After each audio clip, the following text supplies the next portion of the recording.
आपण बाजारात जाऊन खरेदी करूया. मी तुला 50 रुपयांची नोट देत आहे आणि तू 10 रुपयांच्या 5 नाण्यांनी एक खेळणी खरेदी करायची आहे. ठीक आहे आई, मी विक्रेत्याचं काम करतो आणि तुम्ही ग्राहक व्हा. चांगलं.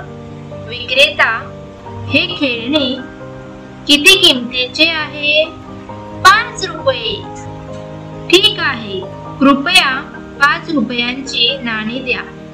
हे माझ्याकडे आहे आणि मी 50 रुपये देऊन 5 रुपये परत घेईन. खूप छान.